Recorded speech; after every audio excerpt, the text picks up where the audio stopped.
Muy buenos días a todos los presentes. Sean bienvenidos a otro webinar de Aritac. Espero que tengan un fantástico martes y usted se preguntará, bueno, pero ¿por qué tenemos un webinar en martes? ¿Y por qué a las 10 de la mañana? Bueno, porque el tema es muy importante y requiere toda nuestra atención, así que buscamos el espacio más pronto disponible para presentarles estos datos. Como ustedes ya saben, pues en el año 2019 tuvimos una serie de reformas a la Ley Federal del Trabajo. Y por allí dedicamos muchísimas horas a platicar acerca de qué se había cambiado, sobre todo en lo que es el tema de la democracia sindical, todo lo que era la parte también de cómo íbamos a manejar la representación de los trabajadores, cómo posteriormente también se tocó el tema del outsourcing, y se tocaron varias cosas después de esa reforma de mayo del 2019. Hubo muchísimos cambios, pero aparte de esos cambios, hubo pequeñas adiciones a la ley que de alguna manera pasaron desapercibidas porque el foco estaba en los grandes temas mediáticos, ¿no? Uno de esas pequeñas modificaciones es la adición al artículo 132, donde se mencionan las obligaciones de los patrones. Se agregó la fracción 31ª o la 31, donde se habla la necesidad de establecer entre patrón y trabajadores un protocolo de atención a casos de violencia para prevenir, erradicarla y atenderla. Esa fracción se agregó, se quedó allí y nadie dijo nada o muy pocos comentarios al respecto. Pero ¿qué creen? Este año las inspecciones de la Secretaría del Trabajo están solicitando ese protocolo. ¿Dónde está el protocolo? Y usted se preguntará, bueno, ¿y cómo lo hago? ¿De dónde sale? ¿Qué viene? ¿Qué debe integrarlo? ¿Por qué debo tenerlo? ¿Hay algún modelo para hacerlo? Bueno, todas esas preguntas que usted se está generando en este momento, bueno, las van a contestar precisamente los abogados el día de hoy. En primer lugar, pues tenemos acompañándonos al licenciado Carlos Martín del Campo, quien es el director del Comité Laboral de Aritac, y junto a él va a estar conversando la licenciada Marena de la Parra del despacho MDC Abogados, quien es la invitada para el día de hoy. Entre ellos dos van a estar teniendo una interacción muy práctica con relación a este protocolo. Y moderando esta conversación vamos a tener al licenciado Enrique Maldonado, quien también representa al Comité Laboral de Aritac. Ahora sí, sin más preámbulos, pues estamos listos para comenzar. Adelante, Carlos, Marena y Enrique. Gracias, Horus. Buenos días, Carlos. Buenos días, Marena. Hola. Este, Como ya Hola. nos comentó Horus, bienvenidos, chicos. Ya nos comentó Horus, el tema de hoy es ¿no? El protocolo para prevenir, atender y erradicar la violencia laboral en los centros de trabajo. Creo que para entender un poquito mejor de qué estamos hablando, tenemos que irnos a la definición que nos da la misma Secretaría del Trabajo, la Organización Internacional del Trabajo y también la Ley Federal del Trabajo de estos conceptos. El primero y el que engloba a todos los demás es la violencia laboral, ¿no? Y la definen como aquella que se ejerce por las personas que tienen un vínculo laboral en donde no tiene nada que ver la relación jerárquica, son superiores, inferiores, horizontales, como sea, pero esa actitud, esa acción o esa omisión se da en un ámbito de abuso de poder que daña la autoestima, la salud, la integridad, la libertad y la seguridad de la víctima. Impide su desarrollo y atenta contra la igualdad. Esa es la definición que nos dan de violencia laboral. Dice también que puede consistir en un solo acto o en una serie de actos dañinos para la persona. De ahí del concepto de violencia laboral se desprenden otros tres porque los incluye. Incluye el acoso laboral, el hostigamiento sexual y el acoso sexual. En, en el, en el acoso laboral, este se entiende como una forma de violencia que se presenta durante una serie de eventos que tienen como objetivo, como fin, intimidar, excluir, opacar, aplanar, amedrentar o consumir emocional o intelectualmente a la víctima, causando un daño físico, psicológico, económico y laboral profesional. Aquí el concepto de daño económico es interesante porque inclusive es difícil imaginarse uno cuál sería ese daño económico o esa violencia económica que se puede ejercer en contra de un compañero de trabajo y se puede entender la retención de salarios en un pago solamente parcial de su trabajo, en condicionarle sus prestaciones o sus beneficios a cambio de una dádiva. Digo, se han dado casos aquí en Tijuana conocidos en los que algún supervisor o gerente les condiciona la autorización para salir de vacaciones a los empleados a cambio de que les den dinero, ¿no? Entonces ese es un tipo de violencia económica que no se conoce muy comúnmente. Y luego pasamos a los conceptos de hostigamiento sexual y de acoso sexual. El hostigamiento se da en una relación de subordinación.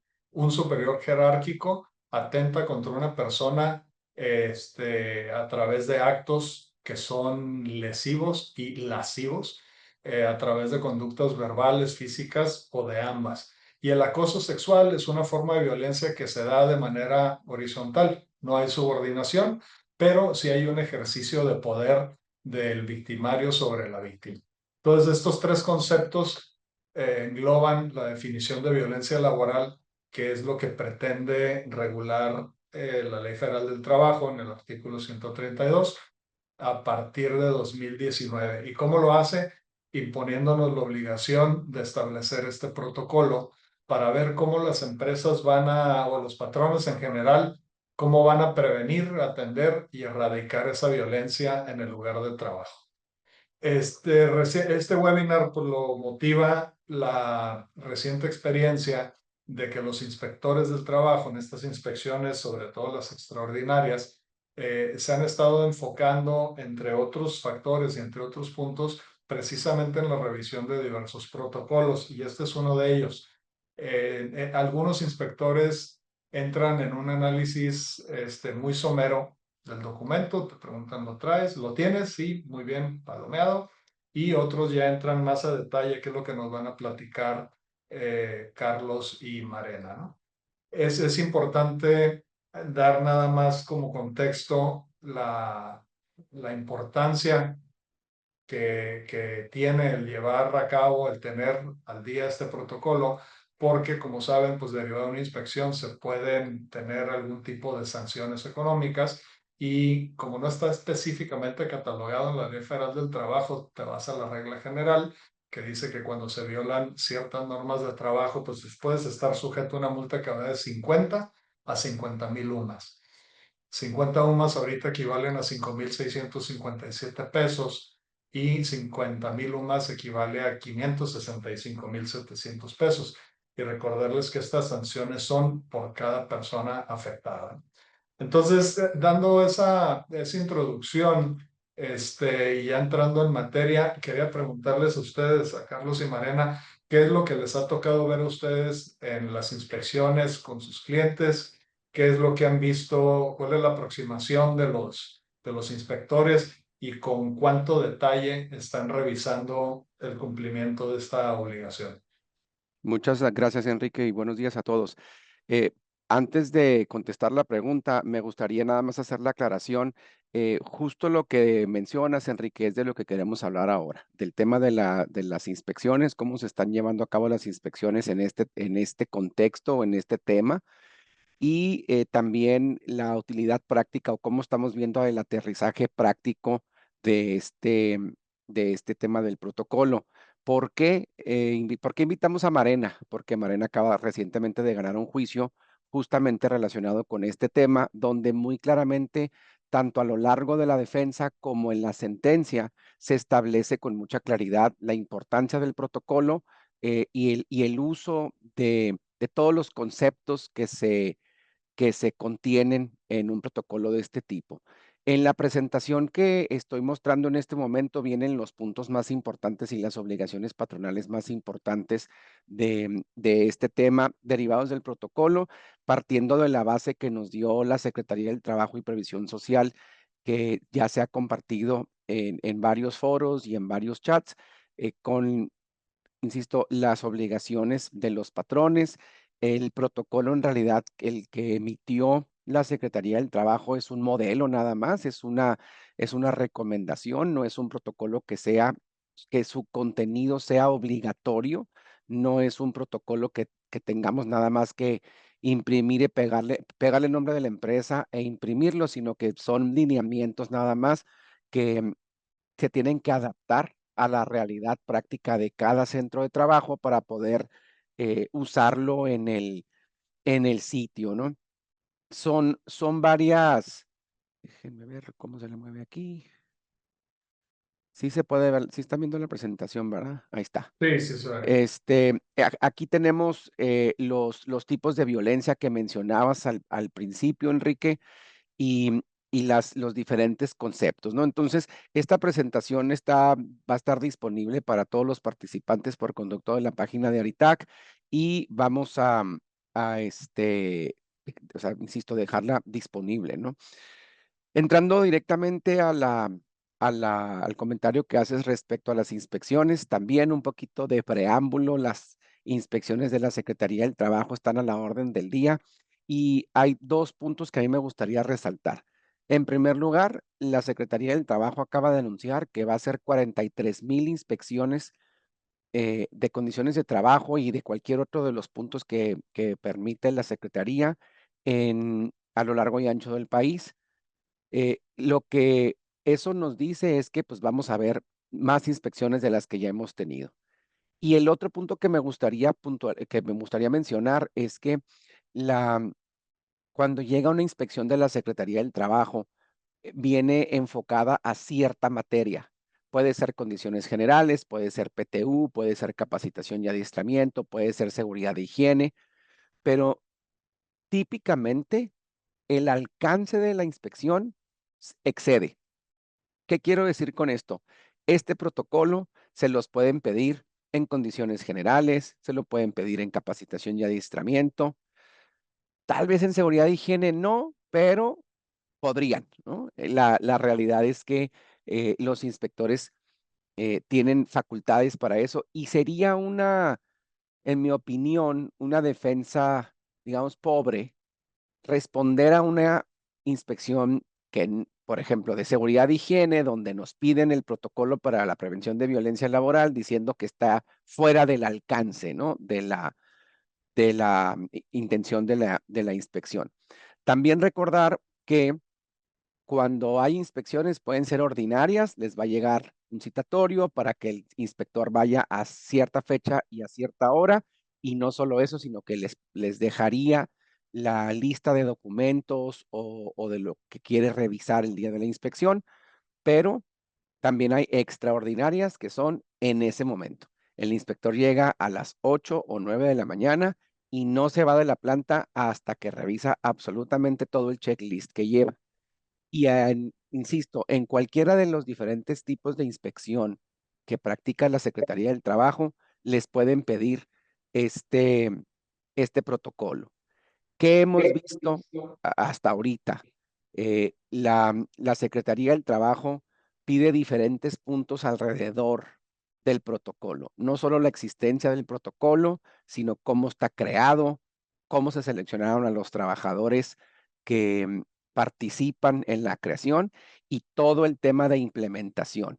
En la implementación va, repito, desde la creación, la publicidad que se le da al tema y el uso que se le da cuando hay una queja, cómo se lleva a cabo la investigación, quién es la persona encargada, cómo se comunica la resolución, cuáles son las sanciones aplicables. No sé, Marina, si quieres agregar algo en relación con eso. Hola, buenos días. Sí, están pidiendo solo el protocolo como mencionaba Enrique, pero aparte nos ha tocado que sí están pidiendo el acta o cómo la constituiste.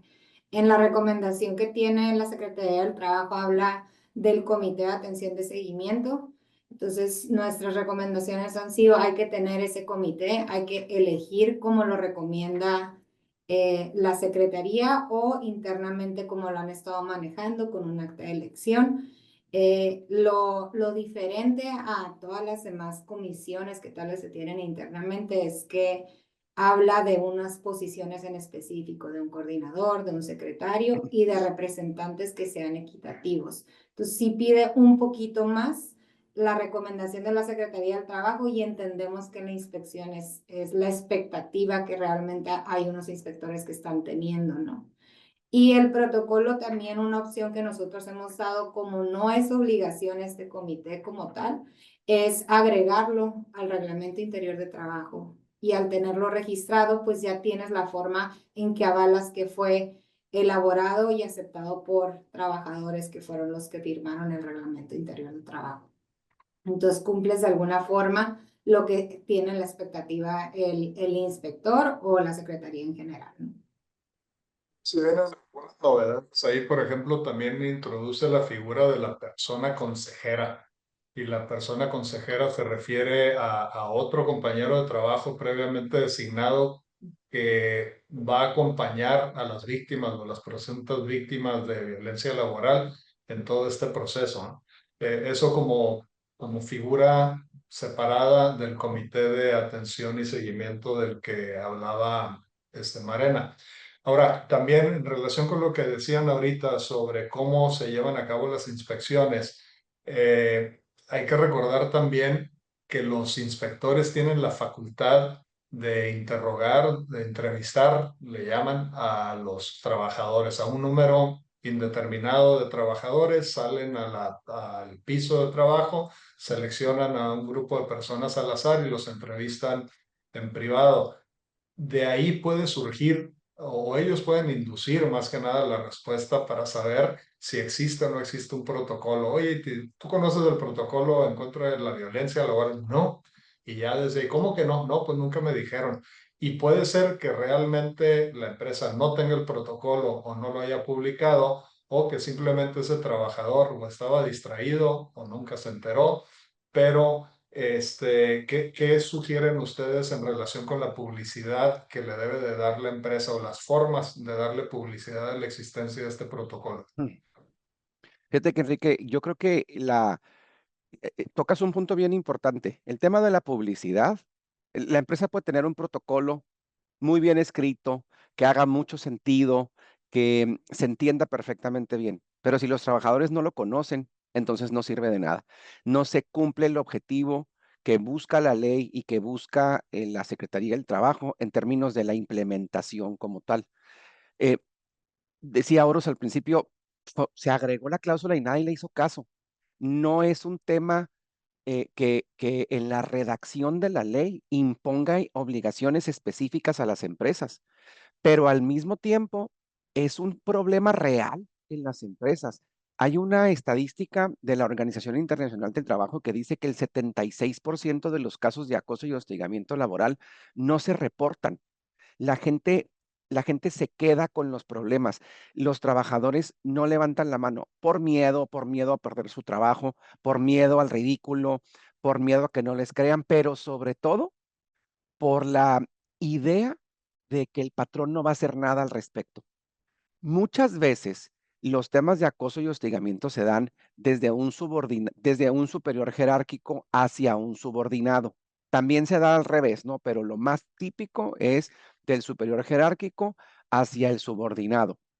Entonces, eso provoca la idea en la víctima de que el patrón no va a hacer nada. ¿Para qué voy a recursos humanos? Para decirle que me está acosando el gerente de la planta. Ni modo que lo corran, mejor renuncio y me voy. En mi opinión, en ese 76% de la gente que no dice nada, la empresa pierde. Si el trabajador, por no decir nada, renuncia y se va, la empresa pierde. Pero si el trabajador, que está en ese 76%, se queda con el problema, no dice nada y se queda trabajando en la planta sin renunciar, también la empresa pierde. ¿Y cómo pierde? El trabajador está incómodo, el trabajador ya no produce igual, el trabajador desarrolla un nivel de ansiedad que se traduce en un riesgo psicosocial y entonces destapamos toda la caja de Pandora con el tema de norma 035, que ya hay varios webinars por ahí grabados de ahorita con ese tema. O sea, sí el tema de acoso y hostigamiento en el centro de trabajo trae una cascada de derivaciones muy importante. Entonces, el tema de publicidad para invitar a los trabajadores, para crear los mecanismos seguros para que el trabajador pueda hacer su expresión, su manifestación, em, sin miedo a las represalias, es todo un reto para el área de recursos humanos. La No, mayoría de las empresas, adelante. no, discúlpame, no, adelante tú. Iba a decir, la mayoría de las empresas implementan mecanismos de denuncia confidencial y se va cuidando la confidencialidad a lo largo de la investigación o incluso en los juicios que ahorita que pasemos a la parte del juicio, platicamos de eso. Sí, y no nada más lo que comentas tú, sino que realmente hay empresas que sí tienen el protocolo, que sí tienen establecidos los mecanismos, pero que no les dan seguimiento. Tienen un hotline que no levantan del otro lado del teléfono, tienen un correo para denuncias que no son revisadas, o tienen personas designadas que siempre no les dan seguimiento, y ahí es donde falla el sistema. Como decías hace rato, no basta con tener un muy buen protocolo, es necesario que se difunda, se explique y realmente funcione, ¿no? Ahora, en cuanto a la atención, y veo ya la diapositiva que tienes ahí, en cuanto a la atención y seguimiento a esas denuncias, es bien importante lo que ponen ahí en el título, la confidencialidad y el no prejuzgar, porque también estamos un poquito acostumbrados a que llegue una denuncia de acoso sexual e inmediatamente le creemos, protegemos y condenamos a la otra parte sin haber estudiado el asunto, sin haber hecho una investigación. Entonces yo creo que ambos aspectos, tanto el de confidencialidad como el de prudencia, se deben de cuidar mucho en estos casos y llevar una investigación francamente objetiva, ¿no? Se presentan también casos de denuncias falsas, muy comúnmente. Yo lo he visto mucho últimamente, en lo que con tal de hacerle daño a un superior jerárquico, vengarse de un compañero de trabajo, inventan una situación de violencia laboral, generalmente de naturaleza sexual, y pues el trabajo de quien vaya a investigar debe de ser muy cuidadoso para poder respetar ese límite de la revictimización en caso de que sí haya sucedido, o de la criminalización del presunto agresor cuando en realidad no tuvo nada que ver, ¿no? ¿Qué nos dicen ustedes sobre estos mecanismos de denuncia confidencial que proponen? Es un tema bien complicado porque la denuncia es confidencial, llega por conducto del hotline y la solución con utilidad práctica es abrir toda una investigación.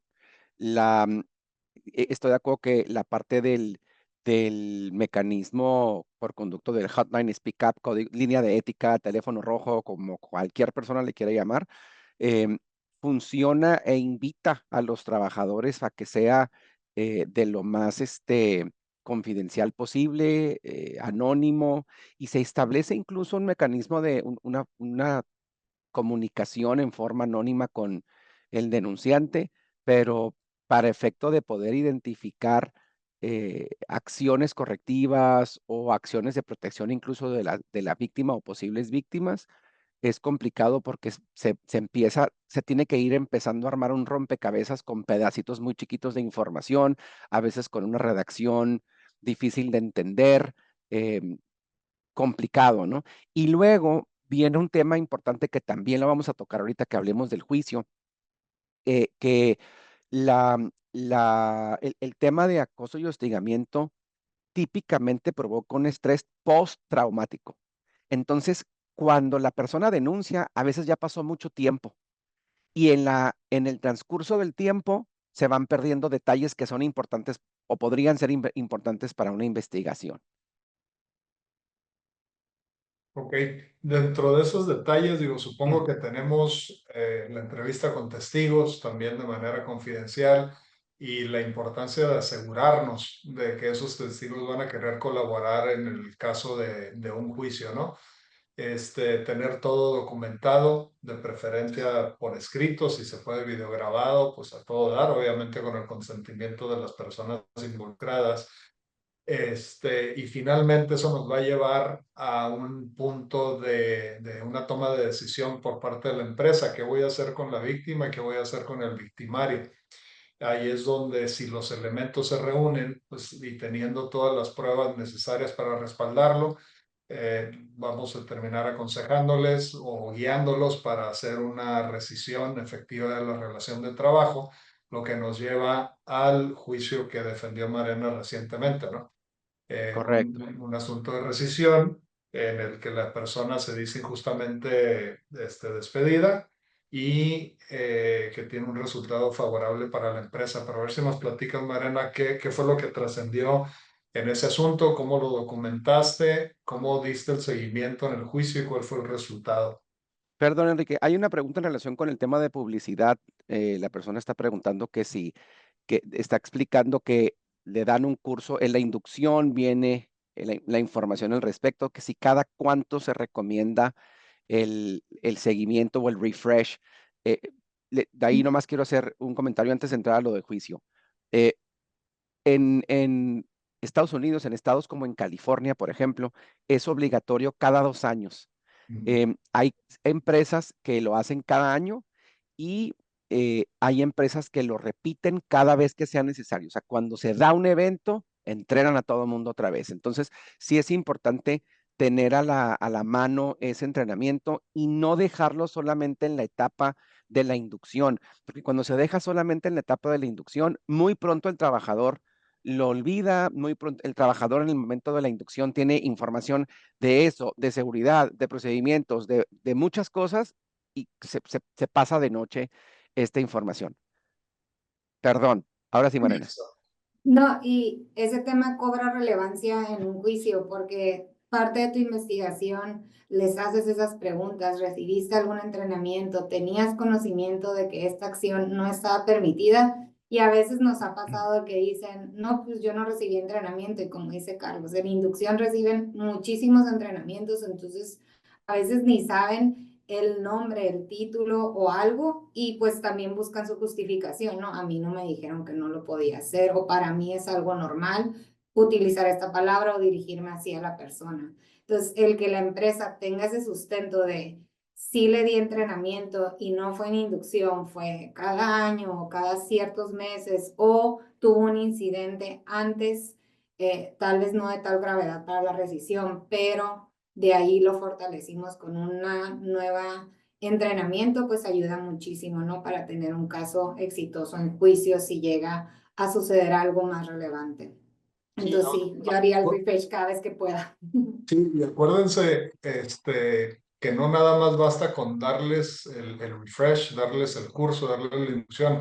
Hay que recabar evidencia de que se les dio y de que los empleados, lo recibieron y que nos firmen. Ahora sí que papelito habla, ¿no? Porque lo que nos va a pedir el inspector es esa evidencia. Es cómo me demuestras que sí les diste a conocer tu protocolo, que sí les diste este entrenamiento, esta capacitación y vamos a decir, pues es que, pues sí se los di, ¿no? O sea, hay que demostrar con listas de asistencia que lleven un título adecuado donde dice, atención al curso de recordatorio sobre la violencia en el centro de trabajo, ¿no? Una cuestión así. Y tener nombre completo del trabajador, la fecha y la firma. Ahora sí, Mariana, platícanos de ese asunto que quedó pendiente. Ok, pues este fue un asunto donde, como mencionaba Carlos, si era un puesto superior jerárquico al que mencionaban que era un agresor. Hubo víctimas que se quejaron de que tuvo un acercamiento inapropiado, que se acercó hacia ella dándole un beso, intentándole dar un beso. Y lo único que sucedió, tal vez un poco que agravó la situación, es que ellas tardaron muchísimo en denunciar. La denuncia, o sea, la empresa cobró conocimiento después de bastante tiempo, entonces la investigación pues se vuelve un poco más difícil cuando ya pasó tiempo y ya no sabes si hay testigos, si hay más información. Lo bueno de esta situación es que la empresa sí tenía un protocolo establecido, una forma de llevar a cabo este tipo de situaciones. Tenía una persona encargada de esta situación que tenía el conocimiento suficiente para llevarlo y se tomó su tiempo. Se tomó su tiempo para realizar la investigación, desde buscar testigos, encontrar testigos o declaraciones. Y todo esto se fue documentando de alguna forma que en juicio se pudo plasmar y poder transmitir a la juez, ¿no? Que sí existieron las víctimas, aunque fue de mucho tiempo, y que se hizo una investigación correctamente. Y al momento en que se terminó la investigación, se pudo determinar que sí existió ese acoso. Creemos que esa parte de tener el protocolo, y no solo el protocolo por escrito, pero que sí había una persona encargada que tenía el conocimiento de cómo llevar la investigación, ayudó muchísimo a que la juez pudiera encaminar la resolución. Si la empresa no hubiera tenido esos elementos, probablemente hubiera estado un poco desorganizado el caso y sobre todo, pues la juez tal vez tendría que haber tenido más elementos, ¿no? También hay que considerar que en estos juicios, pues se cuida el no revictimizar, entonces no tienes a la persona o a la víctima en el tribunal declarando todos los días ni nada, en realidad no intervienen porque se cuida a la víctima, ¿no? Entonces, si tu investigación es débil y esta persona en realidad no va a intervenir en el juicio más que reconocer su queja, pues tu sustento es el protocolo, tu sustento es la investigación. Entonces, para nosotros por eso cobró tanta relevancia que esta empresa tuviera todos los elementos, porque de ahí se crea la defensa correcta. Oye, Mariana, ahorita mencionaste algo bien importante y esto va para la audiencia en general. La persona encargada de hacer la investigación se tomó su tiempo.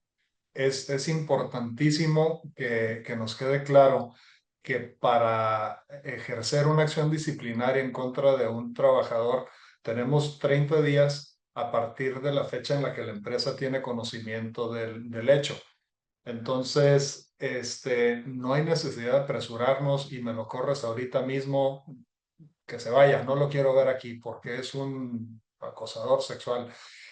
Ni podemos llegar a esa conclusión de manera inmediata, digo, a menos de que lo hayas visto infraganti o haya suficientes evidencias, pero inclusive ahí es fundamental tomarse el tiempo para reunir todos estos elementos de la investigación, para robustecerle lo más posible, consultarlo con sus abogados y darle una forma adecuada. Entonces, no tengan esa prisa por jalar el gatillo, hay que esperar a que el proceso siga su curso natural y hasta que estemos bien seguros. Acuérdense que ahorita los tribunales, o mejor dicho, los criterios que están imperando en nuestros juzgadores son extremadamente protectores. La cosa es que no sabemos protectores de quién.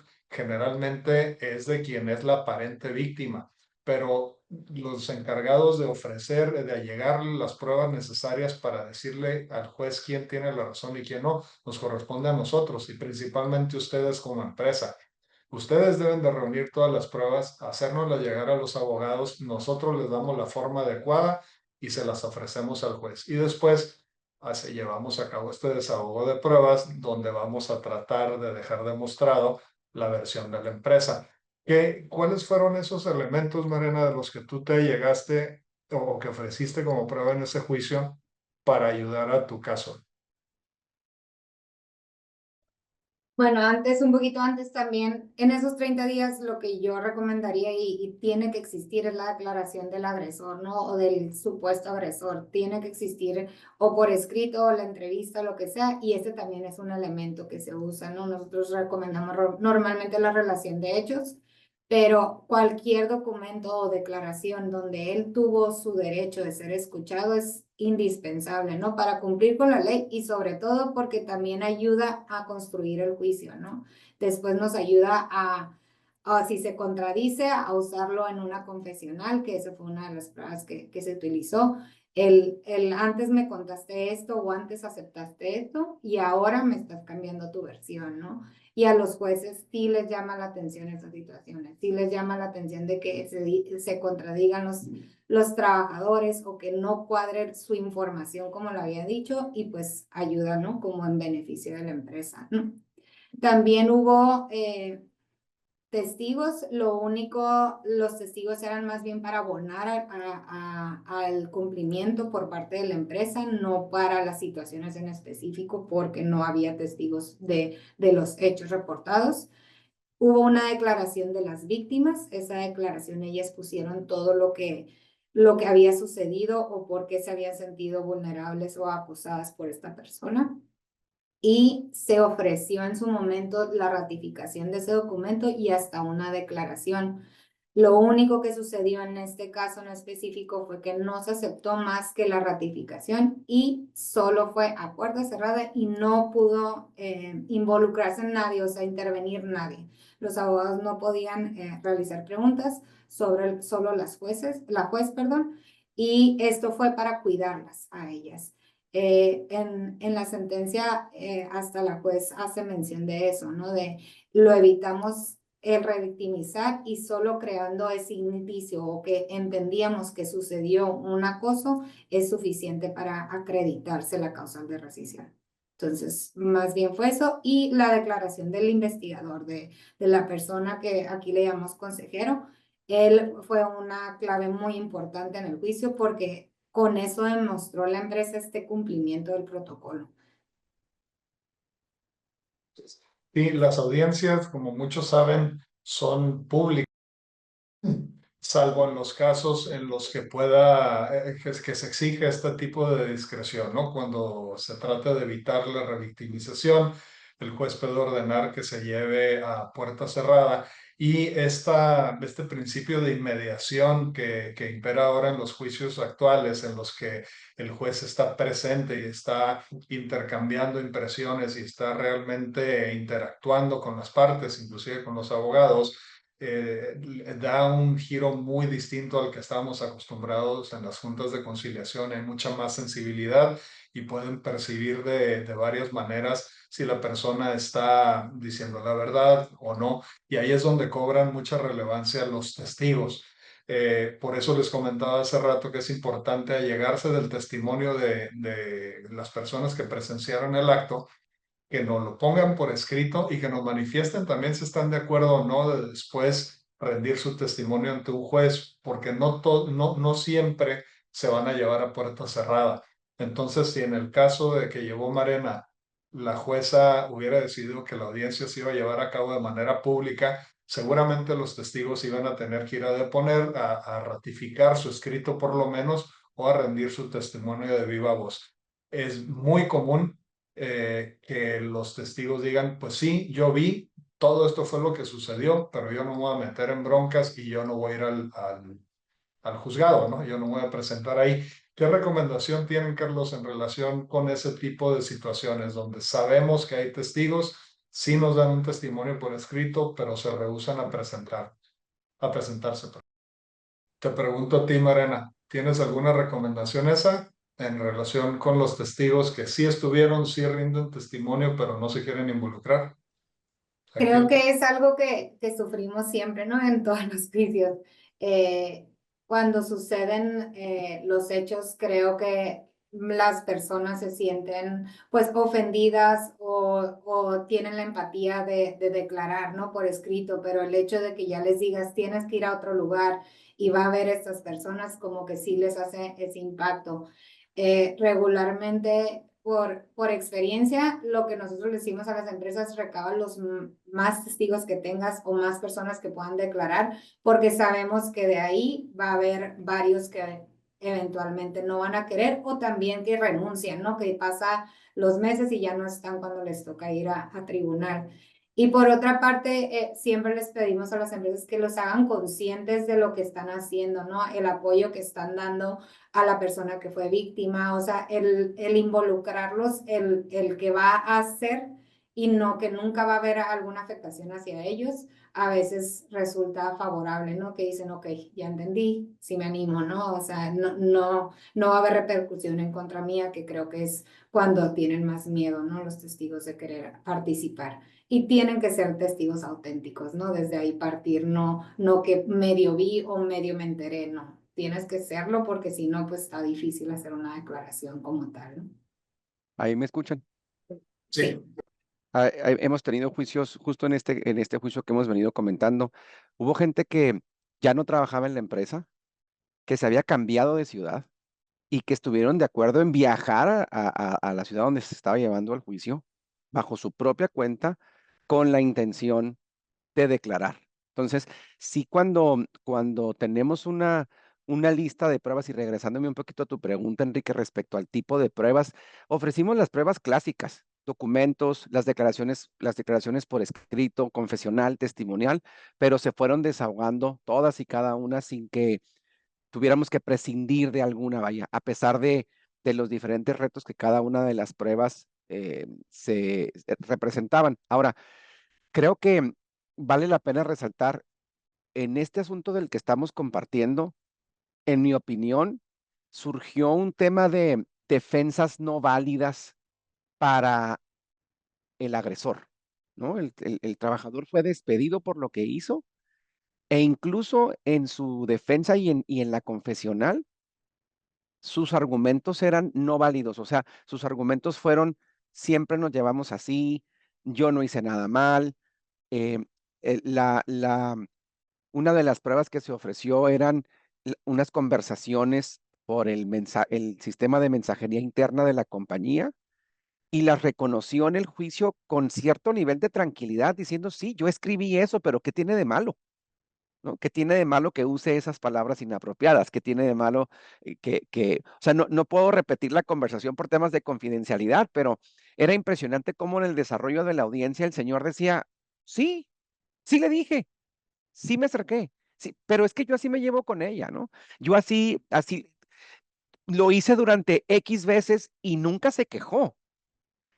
Habla ahí de la falta de sensibilidad de la persona en términos de tener conocimiento. O sea, esta sensibilidad o la falta de sensibilidad que te da el no tener el entrenamiento adecuado o no haber entregado el mensaje correcto a lo largo de un entrenamiento sobre estos temas y el alcance legal que tienen.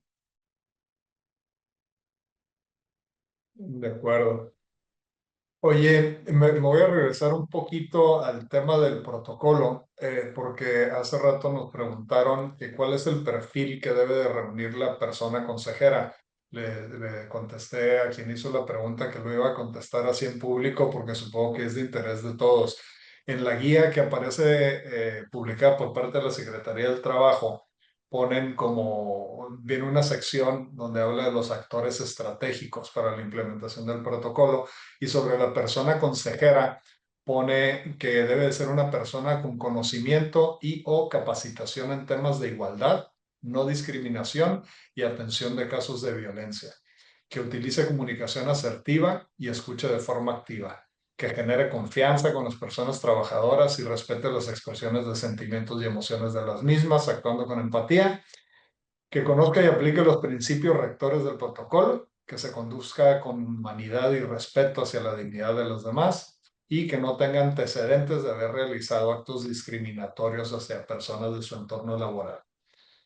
Ese es el perfil que se busca de acuerdo con la Secretaría del Trabajo para una persona consejera. Como les dije hace rato, ella o él es la persona que va a acompañar a la supuesta víctima durante este proceso de investigación y de aplicación del protocolo. Entonces, en este asunto, Mariana y Carlos, la defensa de ustedes fue la rescisión justificada de la relación de trabajo. Esta persona dijo no, la rescisión fue injustificada porque no tenía nada de malo que yo le dijera tal o cual cosa a tal persona. Y lograron demostrar de manera fehaciente que efectivamente se había pasado la raya varias veces y resulta absuelta la empresa. Así es. Es correcto. Ok, ¿se quedó en esa instancia o hubo alguna revisión posterior? Estamos a la espera del amparo, pero me gustaría regresar un poquito al procedimiento. Varias cosas nos llamaron la atención de este juicio. Eh, en primer lugar, me gustaría resaltar la forma o el tratamiento que el tribunal le da a las víctimas en, en observancia de este protocolo y en observancia también del manual para juzgar con perspectiva de género. el tribunal manda llamar a las víctimas como personas interesadas en el juicio de una forma totalmente privada. No se divulgan sus nombres. Las audiencias se llevan a cabo a puerta cerrada, sin la intervención de los abogados y sin la posibilidad de formular preguntas. Ese tratamiento, eh, obviamente lo consideramos correcto, pero en nuestra opinión ayudó mucho para que el juicio se ganara, porque con ese tratamiento las víctimas pudieron acudir ante el tribunal, se animaron a ir al tribunal y hacer sus declaraciones en esa forma tan cuidada, ¿no? Con todo ese nivel de protección. No sé si quieras agregar algo, Mariana. Qué me está faltando? Hubo varios temas ahí del tratamiento desde el punto de vista de procedimiento, ¿no? Creo que en este nuevo sistema que todavía lo sentimos nuevo a veces, ¿no? Nos sorprendió mucho cómo la juez sí mantuvo todo ese cuidado durante todo el procedimiento y hasta en la sentencia, ¿no? En la sentencia hace un apartado para hablar de las víctimas cuando, como dices, en realidad ellas eran terceras llamadas, o sea, no eran parte del juicio como tal, pero sí hace un cuidado y les da esa relevancia de cuidar esos hechos y menciona acoso, violencia, lo que sea en contra de la mujer o cualquier persona. Entonces, volvemos a lo mismo, el protocolo es el inicio, ¿no? De todo esto para poder tener un caso probablemente exitoso, ¿no? En caso de tener un juicio como estos. Muy bien, pues felicidades por ese resultado, a todo dar. Nos han estado haciendo varias preguntas en relación de la conformación del protocolo y algunos requisitos. Esto, como les decíamos al principio, se publicó con la reforma del 1 de mayo, del 1 de mayo de 2019, y fue una adición al artículo 132, que es el artículo que habla de las obligaciones patronales. Le agregan esta fracción 31 y pone que es obligación implementar en acuerdo con los trabajadores un protocolo para prevenir la discriminación por razones de género y atención de casos de violencia y acoso o hostigamiento sexual, así como erradicar el trabajo forzoso e infantil. Resalta la parte donde pone en acuerdo con los trabajadores, y hace rato se comentó muy someramente cómo la Ley Federal del Trabajo tampoco te impone la obligación de crear una comisión mixta como tal para la elaboración de este protocolo. Sin embargo, nos dice en este artículo que debe de implementarse en acuerdo con los trabajadores. ¿Qué soluciones sugieren ustedes para dar cumplimiento a esta exigencia de la ley? Adelante, licenciada. Tenemos como dos opciones que recomendamos. Uno es en base a la comisión de atención y seguimiento que se debe de crear o que lo recomienda la Secretaría del Trabajo. Esa puede ser la comisión que firme el protocolo, ¿no? Que le dé esa validez. Y esa comisión, la recomendación de la Secretaría es sí tener varios integrantes, el coordinador, el secretario y 5 representantes de diferentes áreas de la empresa. Otra opción es agregarle el reglamento interior de trabajo, y como el reglamento sí existe esa comisión de elaboración y de integración del reglamento, con eso ya estás avalando el acuerdo de los trabajadores. Entonces, al integrarlo al reglamento, que sí existe esa comisión de elaboración del reglamento, ya estarías dando cumplimiento a esa parte, ¿no? De la fracción que dice por acuerdo con los trabajadores. Aquí en inspecciones depende mucho del inspector y depende mucho de la profundidad a la que quieran llegar. Ha habido casos donde se muestra el protocolo en la computadora y ya con eso palomean el checklist y no piden nada más. Pero también ha habido casos donde, como mencionábamos al principio, piden todo lo que dice Marena, cómo se constituyó, cómo se designan a los trabajadores que son representantes de los trabajadores, porque la ley solamente dice por común acuerdo con los trabajadores, ¿no? Entonces, sí nos ha tocado ver casos donde el inspector dice, ¿cómo generaste el protocolo? ¿Dónde está el acuerdo con los trabajadores?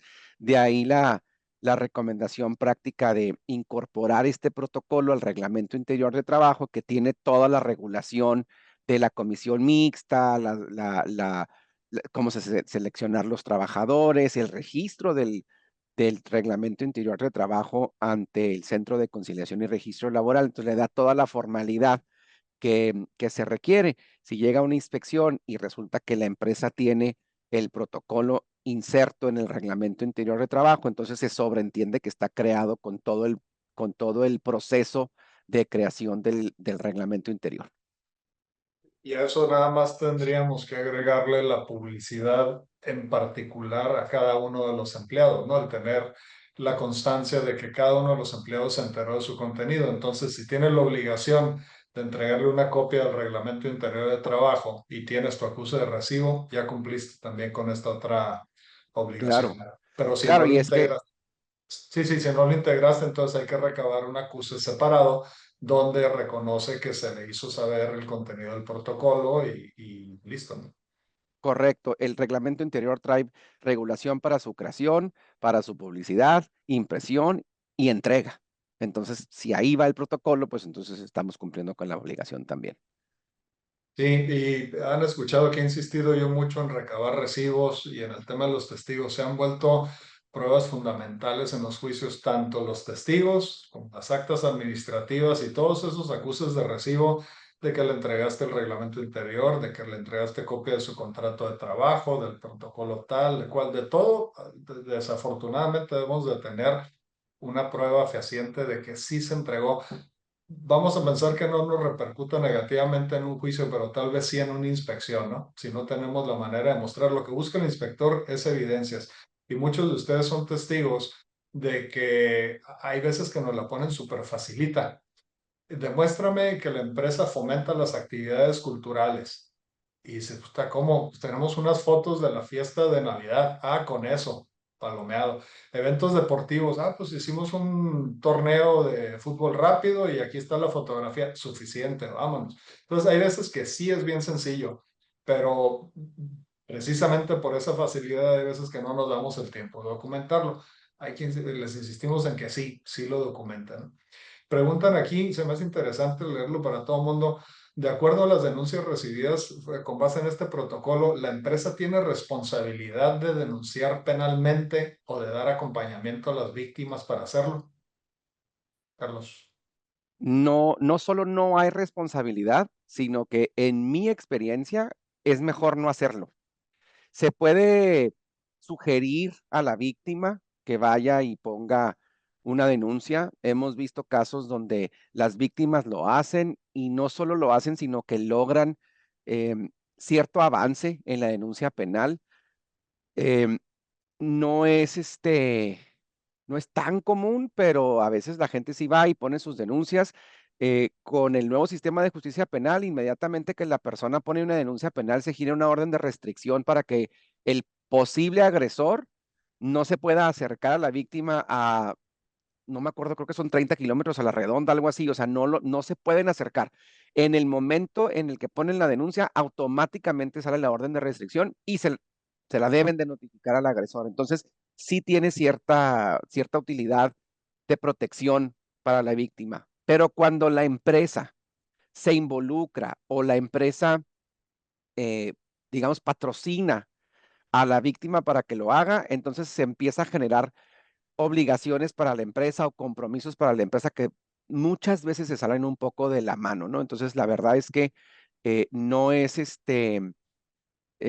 hay que tener cuidado de hasta dónde llegar con ese tema. Yo solamente agregaría que dependiendo de la gravedad del asunto y de la seguridad que tengamos, vamos a pensar que un director general de una empresa es el agresor, se le podría ofrecer a la víctima el apoyo institucional, ¿no? El apoyo de la empresa, pero como bien dices, que sea ella quien interponga la denuncia, no llevarla de la mano, pero sí que tenga este respaldo, sobre todo cuando se trata de una persona de nivel jerárquico muy alto. Correcto. Preguntan también si es apropiado utilizar el formato de acta administrativa para darle el uso de la voz al presunto agresor en el seguimiento de una denuncia. ¿Qué opinan? depende del formato, pero sí, es importante. Bueno, déjenme tomar un paso atrás. Un formato de acta administrativa va a decir fecha, línea en blanco, nombre del trabajador, línea en blanco, nombre de la empresa, línea en blanco, hechos ocurridos, línea en blanco, firma, línea en blanco, ¿no? O sea, el formato es muy escueto. Es para que la relación de hechos, acta administrativa, acta circunstanciado, como le quieran llamar, funcione, tiene que traer, en abogado decimos tiempo, lugar y modo. ¿Dónde pasó? ¿Cuándo pasó? ¿Qué fue lo que pasó? ¿Quién intervino? O sea, contar una historia completa. La parte donde el trabajador eh, da su versión de los hechos es importantísima. Está en la ley, la famosa garantía de audiencia, pero sobre todo, como parte de la investigación, es importante que el trabajador o trabajadora acusado esté aportando su versión de la historia. Permite una, una decisión bien informada, bien balanceada, y en caso de que se convierta en un juicio, permite el argumento en frente del juez de decirle, esta persona fue escuchada, sabemos lo que pasó, incorporamos y tomamos en cuenta su versión para tomar la decisión y confirmamos que es lo suficientemente grave para dar por terminada la relación de trabajo. O sea, lo que la persona nos dice también nos sirve para tomar la decisión. Ahorita, una cosa que estamos viendo en todos los juicios y en diferentes partes del país es que el juez observa si la conducta del trabajador es suficiente para dar por terminada la relación de trabajo, aunque sea con rescisión y aunque sea con pruebas. Es decir, balancear la conducta con la sanción. Si la sanción consistente en terminación el juez considera que es excesiva, entonces aunque acredites los hechos, el juez puede decir, hago un análisis, considero que esto era como para que lo suspendieras, como para que le dieras solamente una sanción administrativa, no para una decisión fatal. Entonces, el incorporar la versión del trabajador es importante para tener los hechos completos, ¿no? Y tomar una decisión completa. Gracias. Creo que nos queda tiempo nada más para una última pregunta y para el cierre. ¿Qué tan válidos son las entrevistas videograbadas en un juicio y qué elementos son críticos para considerar para este tipo de prueba? Esa Para pregunta contéstala tú. Esa la pregunto. Yo creo que sí son válidos las entrevistas videograbadas, pero fundamental para que tengan validez es que haya consentimiento de las partes que aparecen en ese video. Entonces, y la recomendación que yo haría es que si lo vamos a videograbar, es encender la cámara de video, y ya estando grabando, preguntarle, decirle a la persona, oye, vamos a videograbar esta entrevista, ¿estás de acuerdo o no estás de acuerdo? Sí, sí estoy de acuerdo, dale, adelante, ¿no? Con la entrevista y de esa manera ya tenemos un consentimiento también videograbado, y no tenemos problemas de privacidad o que después digan yo no sabía, o que te vayan a desechar una prueba. Entonces creo que sí se vale. Por último, Perdón, agregaría nomás un tema ahí. dale. Hay ciertos requisitos muy formales que se tienen que ofrecer como en el momento del ofrecimiento de las pruebas, hay de las pruebas Sí, electrónicas como los videos, hay todo un capítulo de los aportes, nuevos aportes de la ciencia, el origen, el encriptado, todo eso se tiene que poner. Pero también hay una prueba que ofrecemos los abogados que se llama la presuncional. Cuando estamos enfrente de un juez en las salas de audiencias nuevas, hay una televisión y ofrecemos como prueba que corran el video, la, la influencia que puede tener un video de este tipo con un juez en términos de ver a la persona que tiene en vivo sentada ahí enfrente ahora sí que en el banquillo de los acusados, y que al mismo tiempo está viendo a la misma persona en la pantalla corriendo un video, sin duda genera cierta presunción que cuando se junta con las demás pruebas, ayuda a la causa de la empresa. correcto. Que esto ya chamba de nosotros. Para efectos del personal de la empresa, si quiere videograbar la entrevista, adelante, pero teniendo ese consentimiento también documentado, ya sea en la misma grabación o en un script, donde doy Correcto. consentimiento de que se grabe y ya después veremos nosotros cómo lo ofrecemos y cómo lo desahogamos, ¿no? Sí, nada más un par de recomendaciones prácticas, que se oiga bien, que se vea bien, que no tengan lentes, que no tengan cubrebocas, que, ¿no? O sea, nos ha tocado cualquier cantidad de veces que lo tengo grabado y Sí, resulta que tienen cubrebocas y lentes oscuros, no nos va a servir.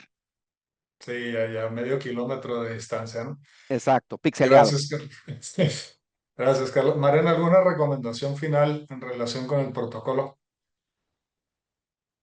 Yo creo que lo mejor sería, como se dijo desde un principio, hacerlo lo más práctico que pueda hacer, o sea, algo más entendible para los trabajadores y que el procedimiento de investigación sea el que realmente cumplen, para que cuando se tenga que presentar o ante la secretaría o en un juicio, sí sirva para la empresa, sí sea un beneficio y no nada más cumplir el requisito, ¿no? Como tal.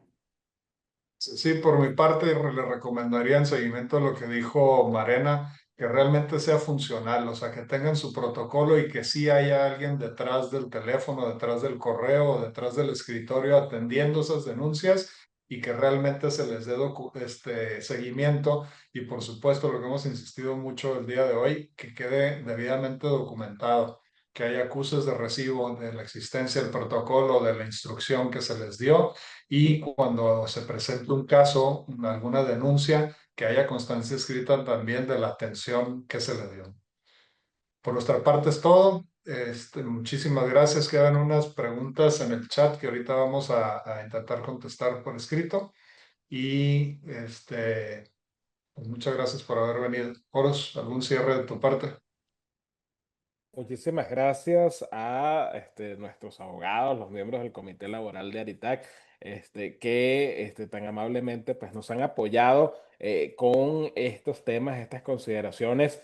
Sabemos que cumplir al 100% con todas las regulaciones es todo un desafío y precisamente por eso la asociación está aquí para apoyar en lo que sea necesario para que nuestras empresas socias pues logren el mayor grado de cumplimiento posible. Licenciada Marina de la Parra, licenciado Carlos Martín del Campo, licenciado Enrique Maldonado, muchísimas gracias por este tiempo, por sus anotaciones, y la invitación a todas las personas que están viendo este webinar en este instante, pues es a que estén muy atentos a las distintas convocatorias que hace Aritac para mantenernos informados con todos estos temas de actualidad que van en beneficio de todas las empresas.